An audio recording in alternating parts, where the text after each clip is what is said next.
Hello student, आपका स्वागत है Nageen best digital learning channel पर।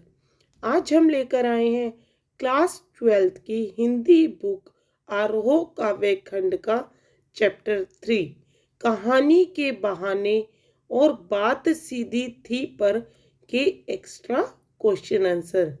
इसमें कवि श्री कुंवर नारायण जी संपूर्ण कविता में भाषा की सहजता पर बात करते हैं और उन्होंने बताया है कि अक्सर चमत्कार के चक्कर में भाषा दुरह यानी अप्रभावी हो जाती है।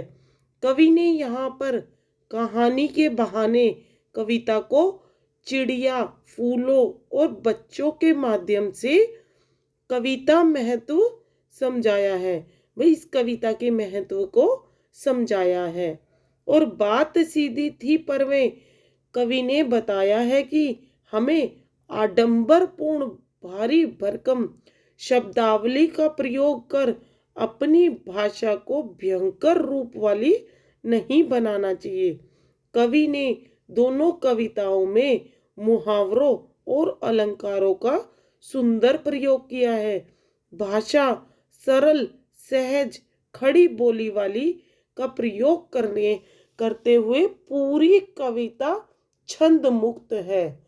तो चलिए इस चैप्टर के एक्स्ट्रा क्वेश्चन आंसर करते हैं, पर उनको करने से पहले हम कुछ क्वेश्चन कवि से संबंधित अति लघुत्रात्मक वन वर्ड्स के क्वेश्चन आंसर भी करेंगे, क्योंकि कई बार एग्जाम में कविता से संबंधित क्वेश्चन आंसर के साथ साथ कवि के विषय में भी प्रश्नों को पूछा जाता है। तो चलिए पहले हम कवि से संबंधित प्रश्नों को करेंगे, फिर हम कविता से संबंधित प्रश्नों को करेंगे। कवि से संबंधित प्रश्न नंबर 1, कुंवर नारायण का जन्म किस सन में हुआ था? आंसर सन 1927 में। नंबर 2, कुंवर नारायण का जन्म कहाँ हुआ था? आंसर उत्तर प्रदेश में।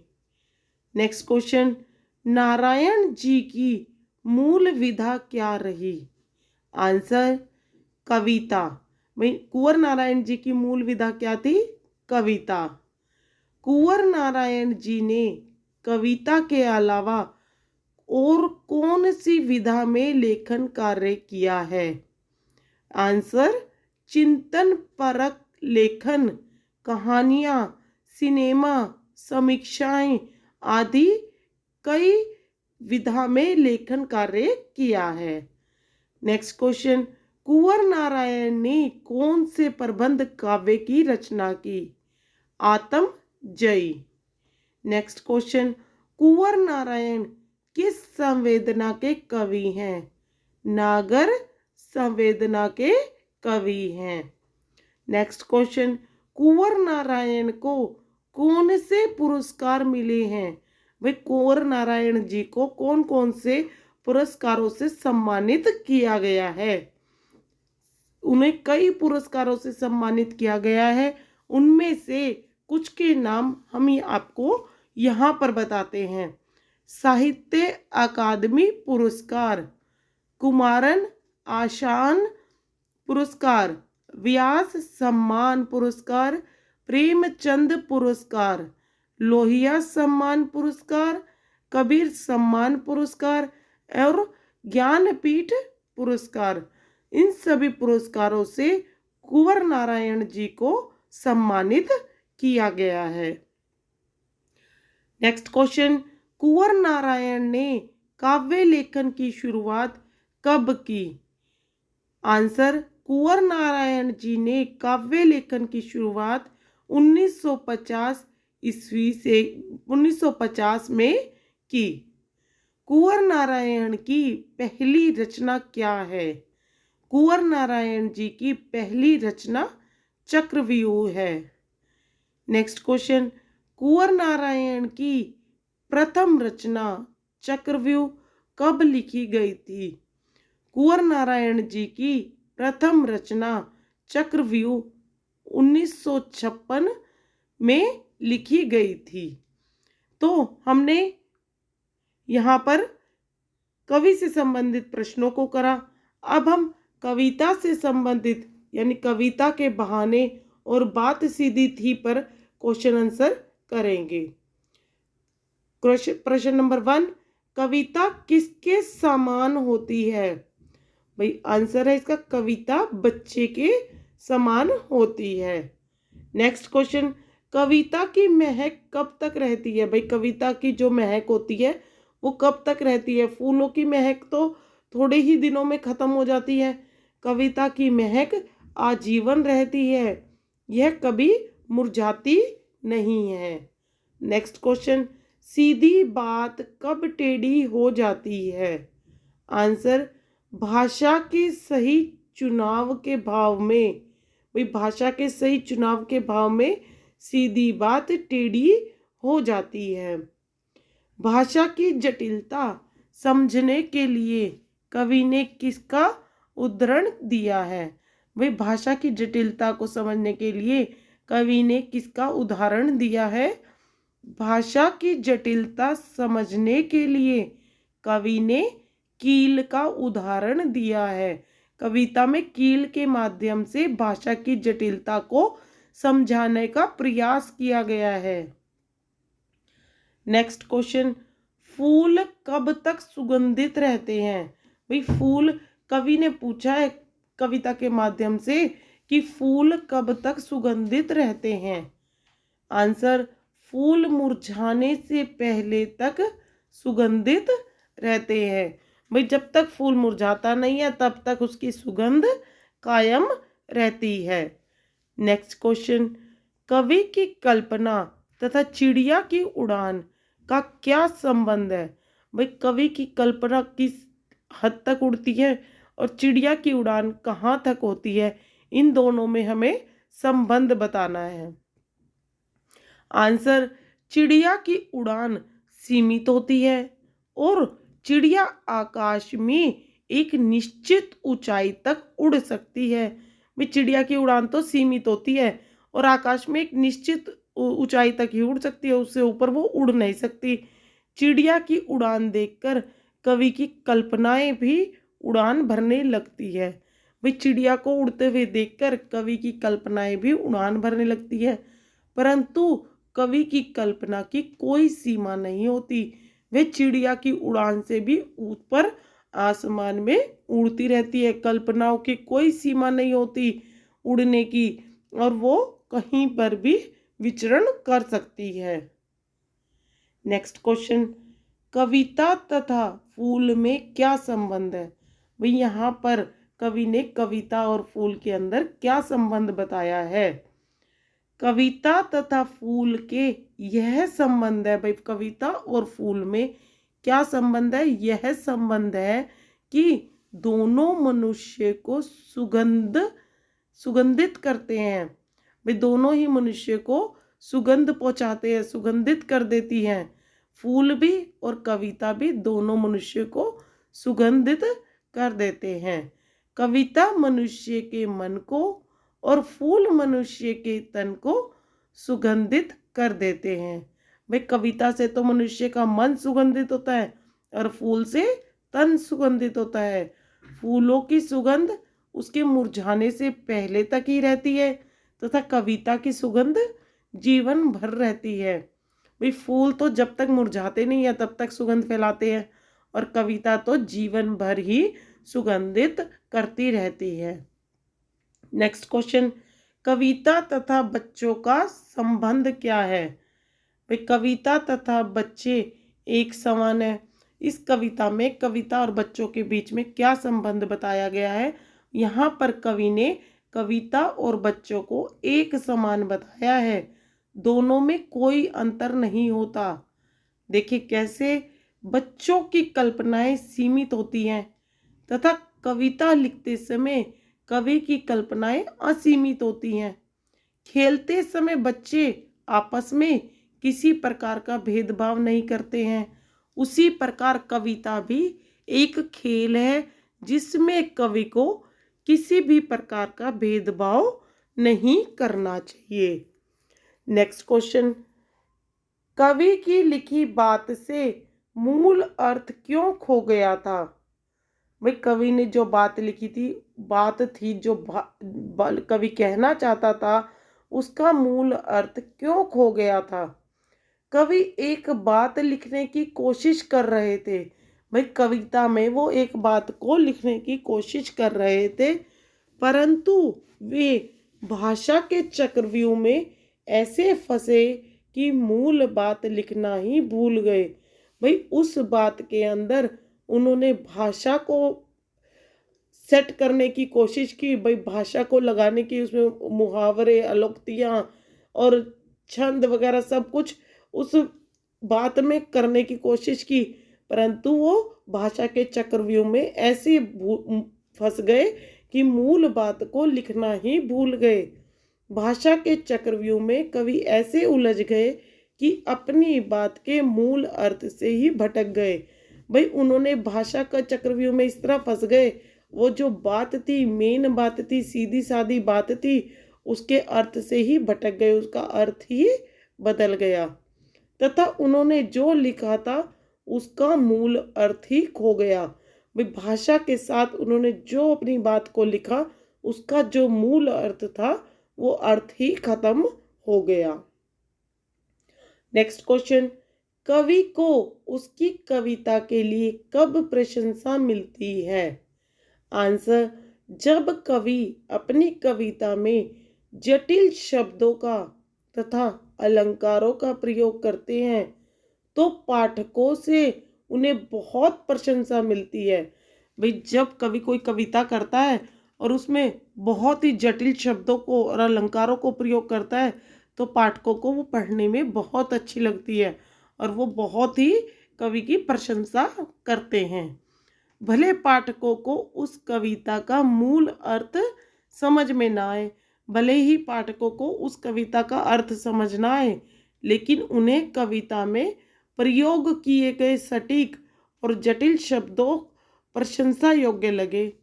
भाई कविता में जो सटीक और जटिल शब्द प्रयोग हुए हैं वो प्रशंसा योग्य लगते हैं। पाठकों को कविता में प्रयोग किए गए अलंकार भी प्रशंसा योग्य लगे। भाई पाठकों को कविता जब वो पढ़ते हैं पाठक, तो उन्हें उसमें अलंकारों का प्रयोग देखकर उन्हें ये लगता है कि यह तो प्रशंसा के योग्य है, इसलिए कविता की प्रशंसा की गई।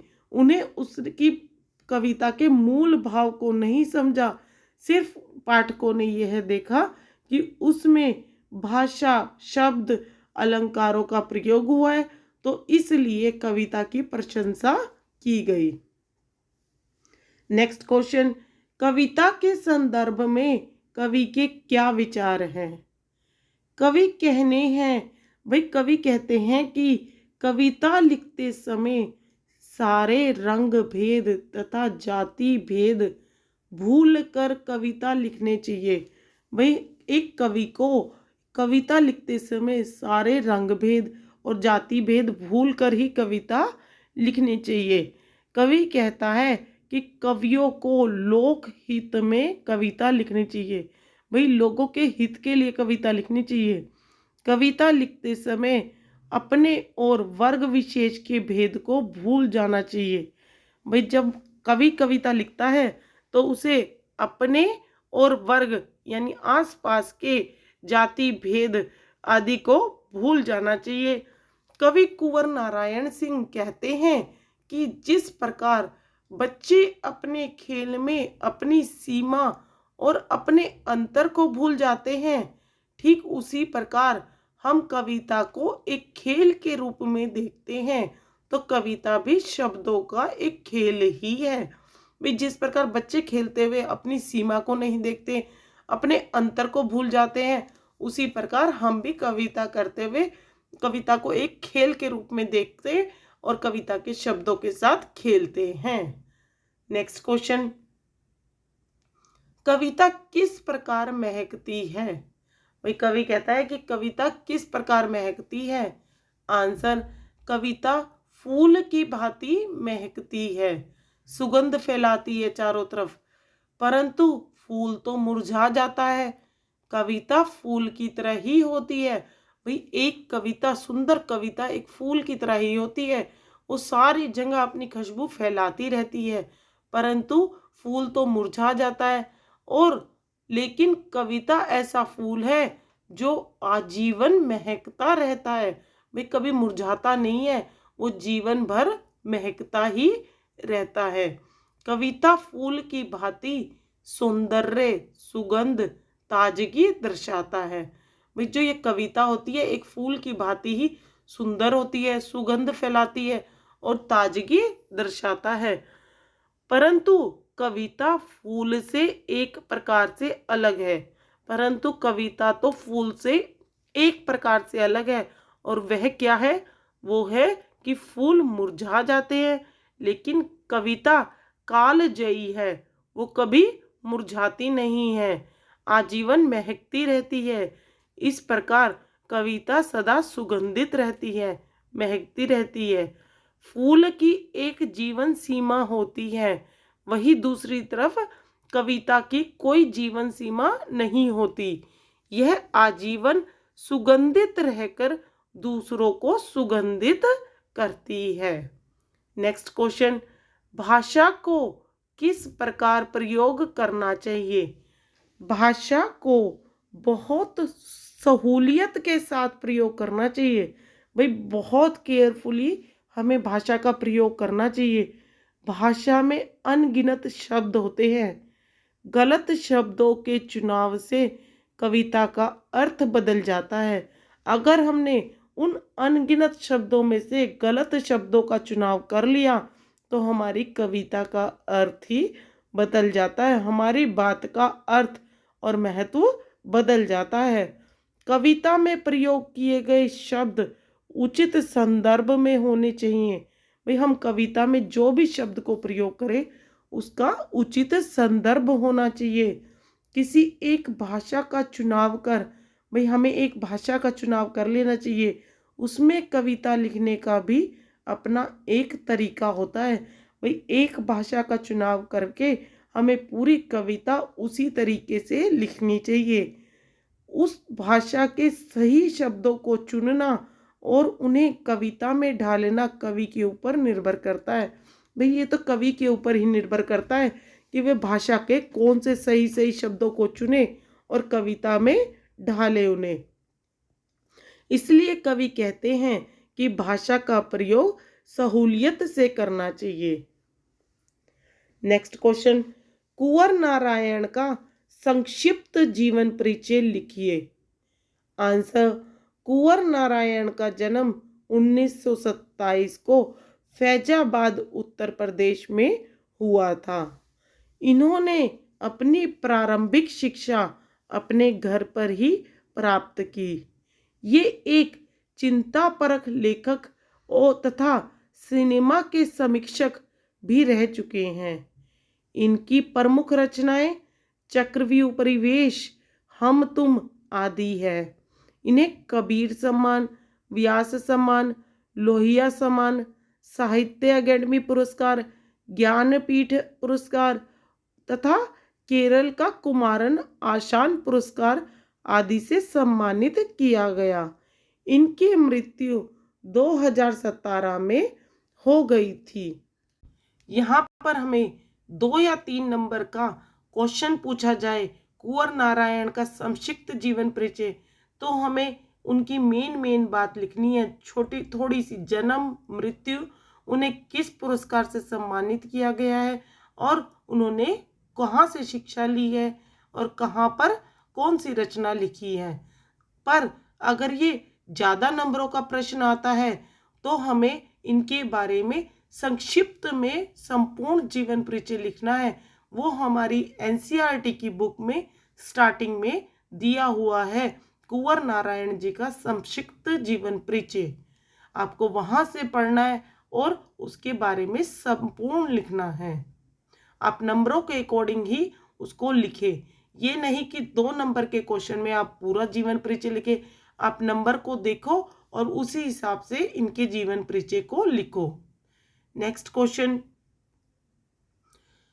बात सीधी थी पर एक बार बात और भी पेचीदा होती चली गई। इन पंक्तियों का शिल्प सौंदर्य समझाइए। इस पंक्ति में खड़ी बोली का प्रयोग किया गया है।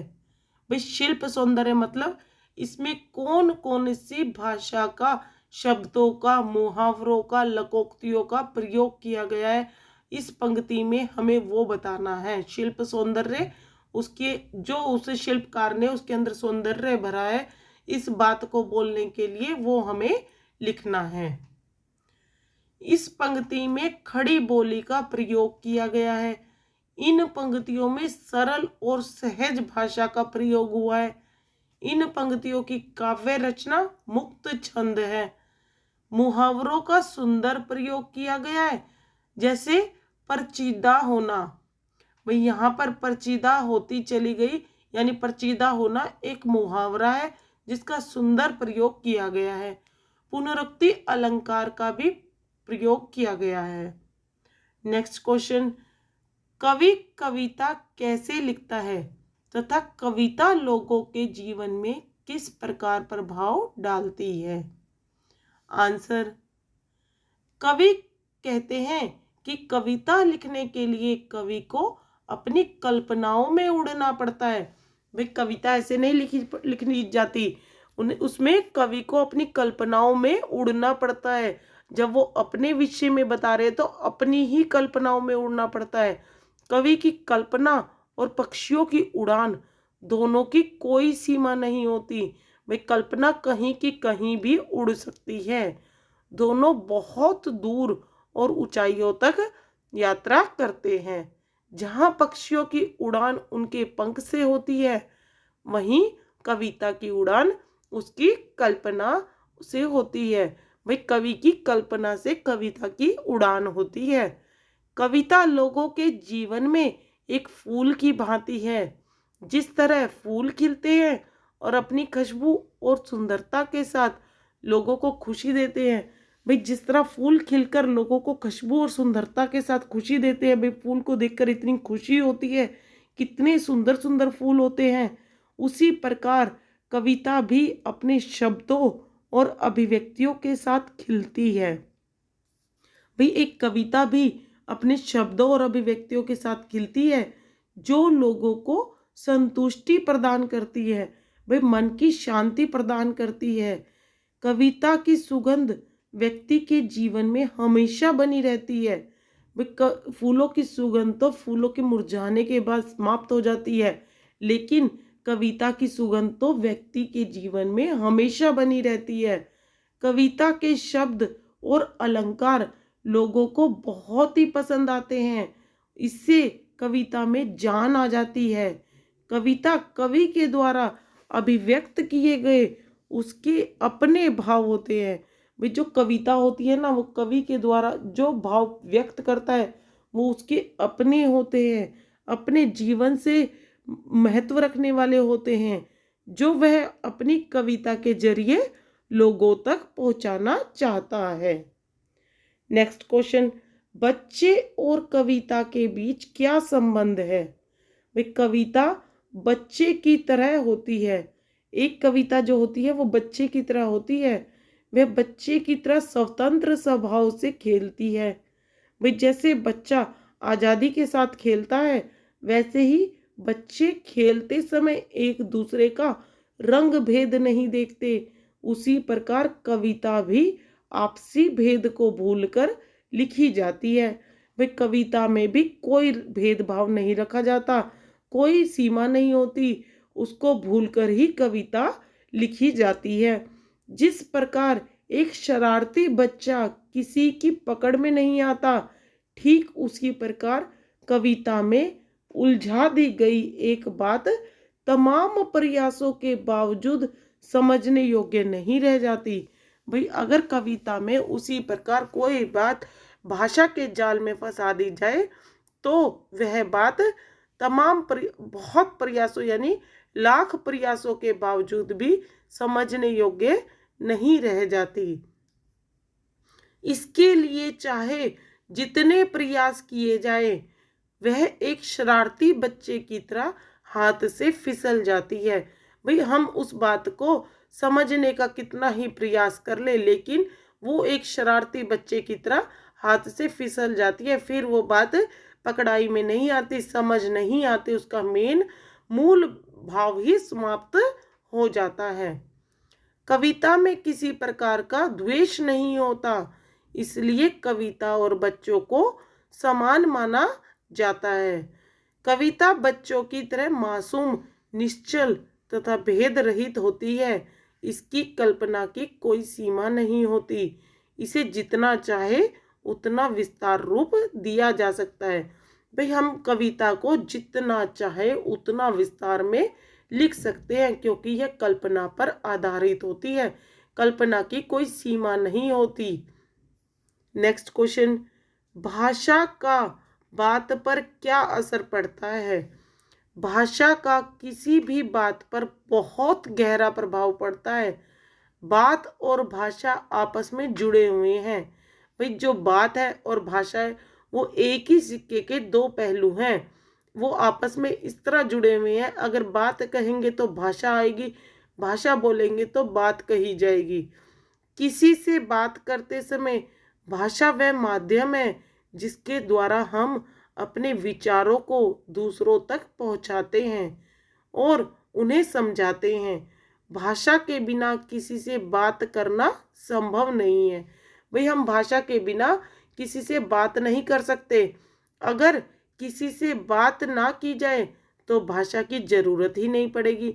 अगर हम किसी से बात ही नहीं करेंगे तो हमें भाषा की ज़रूरत ही नहीं पड़ेगी। अर्थात भाषा और बात एक दूसरे के पूरक हैं। आसानी से भाषा का प्रयोग न कर पाने की स्थिति में कई बार सीधी बात भी टेढ़ी हो जाती है। अगर हम आसानी से भाषा का प्रयोग ना कर पाए, भाई हम अपनी बात में आसानी से भाषा को ना यूज़ कर पाए, तो हमारी सीधी सादी बात भी टेढ़ी हो जाती है। भाषा के हर एक शब्द की अपनी विशेषता होती है, वह अलग संदर्भ प्रदर्शित करता है। भाई भाषा के जो हर के अंदर जितने भी शब्द है, हर शब्द की अपनी विशेषता होती है, अपनी पहचान होती है। भाई वह अलग ही संदर्भ प्रदर्शित करता है। हम अपनी बात में एक शब्द को बीच में ऐड कर देंगे तो उसकी संदर्भ ही बदल जाएगा। इसलिए भाषा में शब्दों का चयन बहुत ही सावधानी से करना चाहिए।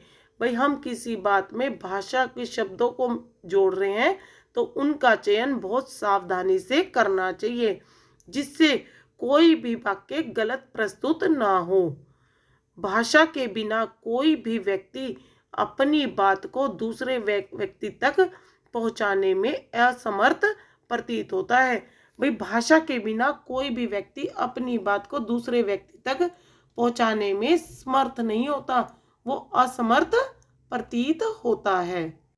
बात के लिए शब्द का होना बहुत जरूरी है। विभिन्न प्रकार के शब्दों को जोड़कर भाषा बनती है। यह एकमात्र अपने विचारों को प्रकट करने का जरिया है।